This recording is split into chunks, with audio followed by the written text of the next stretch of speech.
ایک دفعہ کا ذکر ہے، ایک گاؤں تھا۔ سارے گاؤں والے بہت پریشان تھے۔ وہ بہت سے مسائل کا شکار تھے۔ وہ اپنے مسائل لے کر گاؤں کے چودھری کے پاس گئے۔ گاؤں والوں نے چودھری سے کہا، جب سے جنگل کٹنے شروع ہوئے ہمارے لیے تو مصیبت ہی ہو گئی۔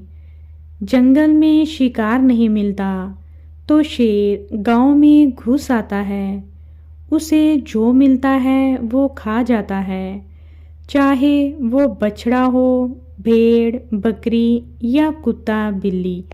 ہمارے گاؤں میں پچھلے کئی دنوں میں بہت ساری اس طرح کی واردات ہو چکی ہیں۔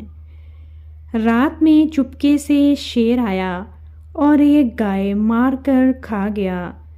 دوسرے دن ہمارے پڑوسی کی گائے کے بچڑے کو کھا گیا۔ ایک رات ہمارے گاؤں کے سرپنچ کے کتے کو ہی کھا ڈالا۔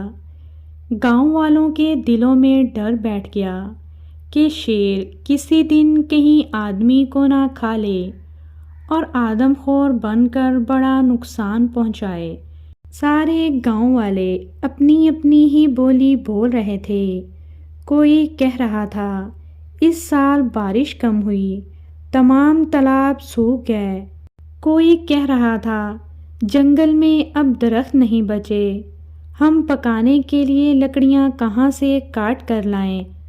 تبھی چودھری نے کہا کہ پانی کی تلاش میں ہی شیر گاؤں میں آ رہا ہے اور جنگل میں درختوں کی لگاتار کٹائی ہونے سے چھوٹے چھوٹے جنگلی جانور گاؤں کی طرف آ کر اپنے پیٹ کی آگ بجھا رہے ہیں۔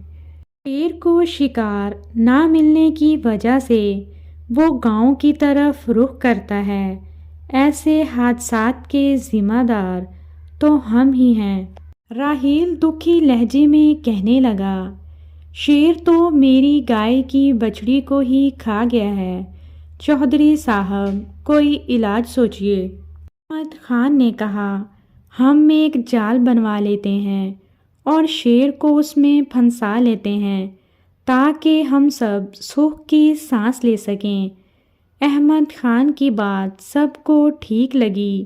لوگوں نے کہا، اس کے لیے ہمیں بھیڑ یا بکری جال کے پاس باندھنی پڑے گی، تب ہی تو شیر وہاں آئے گا۔ احمد خان نے کہا، بکری میں دے دوں گا۔ احمد خان نے گھر آ کر ساری بات اپنی بیوی کو بتائی۔ قریب ہی منا اپنی بکری کے پاس کھڑا تھا جس سے وہ بہت محبت کرتا تھا۔ اس نے اپنے ابو سے کہا کہ میں اپنی بکری نہیں دوں گا۔ احمد خان نے اپنے بیٹے کو سمجھایا، بیٹا، انشاءاللہ ہماری بکری کو کچھ نہیں ہوگا اور سارے گاؤں والوں کی بھی شیر سے جان چھوٹ جائے گی۔ اگلے روز بکری کو جنگل میں باندھ دیا گیا اور ایک جال بھی بچھا دیا تاکہ جب شیر بکری کو کھانے آئے تو وہ جال میں پھنس جائے۔ شیر کی نظر جب بکری پر پڑی تو وہ بہت خوش ہوا اور آہستہ آہستہ بکری کی طرف بڑھنے لگا۔ وہ جیسے ہی بکری کے قریب پہنچا تو جال میں پھنس گیا اور بکری وہاں سے بھاگ گئی۔ دوسری طرف منا اپنی بکری کو لے کر بہت پریشان تھا، لیکن جب بکری صحیح سلامت واپس آ گئی تو منا بہت خوش ہو گیا۔